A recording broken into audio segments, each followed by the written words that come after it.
DA leader John Steenhuisen says if President Cyril Ramaphosa fulfilled his promise to conduct lifestyle audits on his executive, the country would not be subjected to a deputy president who's accused of looting public funds.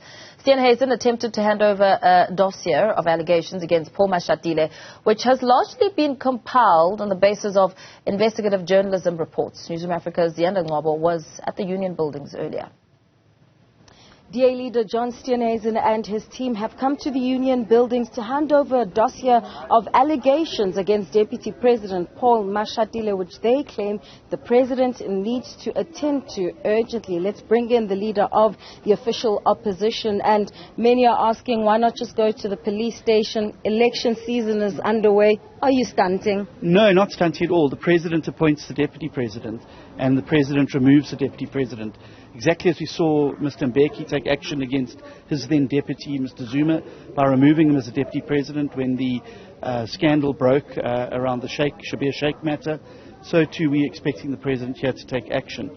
I think we could have avoided the situation today. The real political stunting was done when the President promised us all as citizens that every member of his cabinet would undergo lifestyle audits. We're now sitting with almost the end of the term. Not a single lifestyle audit has been done. And had those lifestyle audits been done, and had it not been a political stunt, we would be sitting today with a different Deputy President, because given these allegations, it's highly unlikely Mr. Mashatile would have been able to explain the lifestyle he was living vis-a-vis the income he received. Will these allegations stand in a court of law? I believe so. I believe extensive investigations have been done. I think the paper trails are there. I think people have followed the money.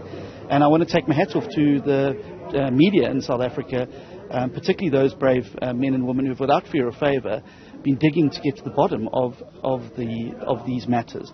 And I think that it would be a crying shame if those just remain column inches in a newspaper and there's no action. The President has studiously avoided talking about this matter. He studiously avoided questions about his deputy.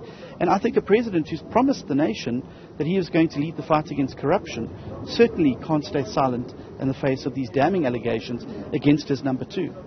Who received your dossier? Well, we've been trying to hand it over all morning. We wrote to the Presidency, the Director General in the Presidency, on Monday. They acknowledged receipt that we'd be here. It was followed up with confirmations on Tuesday. It was then followed up with confirmations on Wednesday and Thursday.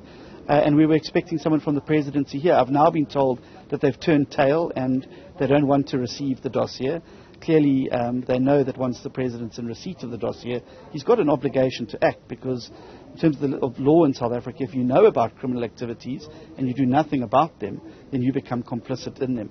We're now being told, well, we'll have to hand it over to the SAPS here at the Union Buildings. But I think it's a crying shame when you can't even deliver post to your own President at his office.